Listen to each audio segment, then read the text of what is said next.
والله حتى هذا أجمل خبر على نائل العناوي اللي في آخر تصريحاته قال أنه تواصلت مع المدرب وليد الركراكي وغيكون من دواعي سروري نلبي دعوته حالة تم استدعائي لتمثيل المنتخب الوطني المغربي، وبشكل مؤكد غيكون حاضر في لائحة المنتخب الوطني لأول مرة اللي غيعلن عليها الناخب الوطني وليد الركراكي في ندوة صحفية نهار الخميس الجاي مع 11 ديال الصباح في مركب محمد السادس بسلا. وهذه الندوة غتكون على إعلان أسماء اللاعبين الحاضرين خلال التجمع الإعدادي المقبل واللي غيكون في الأسبوع الأول من شهر شتنبر القادم، اللي غيكونوا فيه مباراتي ضد النيجر وزامبيا برسم التصفيات المؤهله لمونديال في 2026. والعناوي كان سبق له ممثل المنتخب الوطني الاولمبي خلال مباراه وديه ضد منتخب البرازيل سنه 2023 واكتفى بالمشاركه كبديل لدقائق قليله. كل التوفيق لنائل العناوي والمنتخب المغربي ونجيبوا العز ان شاء الله. وفي مفاجاه غير متوقعه على سفيان امرابط اللي بحسب المصادر كيقولوا ان الدولي المغربي ولا كيشد انتباه الانديه في الميركاتو الصيفي الحالي بعد ما دخل نادي انتر ميلان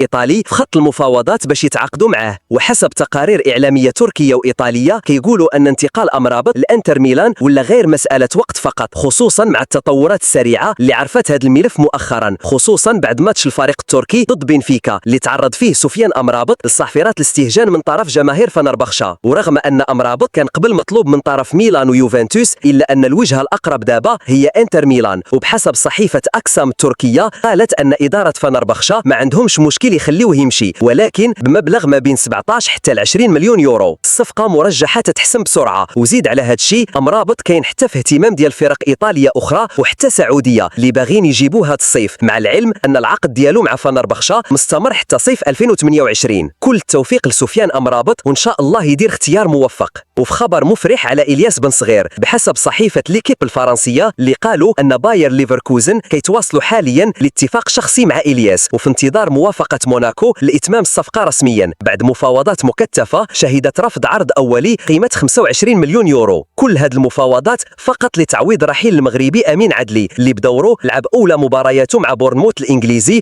ودخل في الدقيقة 66 وقدم لمسات جميلة وساهم في فوز فريقه ب1-0. كل التوفيق لإلياس بن صغير والأمين عدلي وإن شاء الله يجيبوا لنا العز. وندوزو لبلال نادر بعد ما دخل في الدقيقة 63 وفريقه كان متعادل ضد اف سي باري وقدم 2 تمريرات حاسمة وسط غياب الكل من عز الدين أناحي وأمين حارث بسبب الاستبعاد من طرف المدرب ديزيربي. كل التوفيق لبلال نادر رفقة مارسيليا وأيضا لعز الدين أناحي وأمين حارث اللي واضح أنه على أبواب الرحيل. وأيضا بحسب الإعلام البرتغالي نادي بورتو قريب جدا من التوصل إلى اتفاق مع نادي أوتريخت. سفيان القرواني صاحب 24 سنة ولاو كيجيو عروض كثيرة بعد التألق ديالو، ولكن الرغبة ديالو غير واضحة حيتاش بعد آخر مباراة في الدوري الهولندي القرواني ما عطاش تعليق على مستقبله، وهذا الشيء كيخلي شكوك حول نواياه. نادي أوتريخت خصص مبلغ 6 مليون مقابل انتقال القرواني وهو مبلغ مناسب لبورتو. كل التوفيق لسفيان وإن شاء الله يدير اختيار موفق. وآخر خبر لليوم غيكون على شمس الدين طالبي اللي كان أساسي رفقة ساندرلاند ضمن مباريات الدوري الإنجليزي ودار أداء جيد قبل ما يخرج في الدقيقة 63 وللأسف خسروا ب2-0 ضد بيرنلي.